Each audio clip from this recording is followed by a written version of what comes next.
Plant propagation is a great way to multiply your plants and create new ones from existing ones. There are several easy methods you can use to propagate your plants. 1. Seed propagation.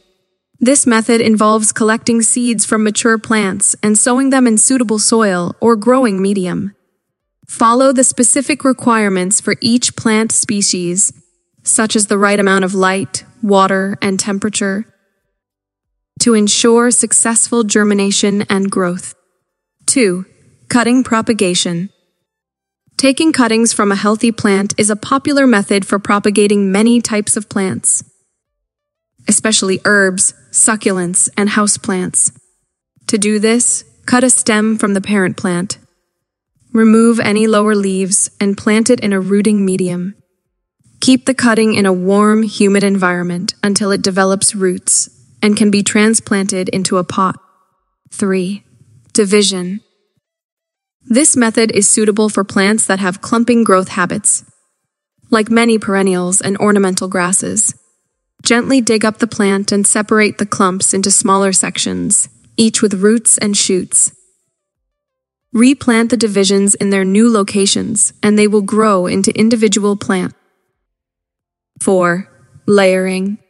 This technique is commonly used for plants with flexible stems that can be bent to the ground without breaking. Select a healthy branch, bend it to the soil, and bury a section of it underground while keeping the tip exposed. Roots will develop at the buried portion, and once they have established, you can cut the new plant free from the parent. 5. Grafting. Grafting is a method used to combine the desirable traits of two different plants onto one rootstock. It is commonly used in fruit trees, roses, and other woody plants.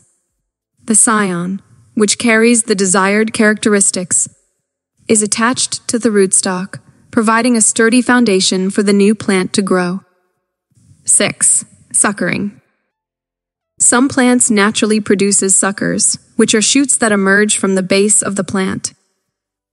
These suckers can be carefully separated from the parent plant and transplanted to propagate new individuals. 7. Bulb offsets. Many bulbous plants, like lilies and daffodils, produce offsets, which are small bulb-like structures that develop at the base of the main bulb. Carefully separate these offsets and plant them to grow into new bulbs.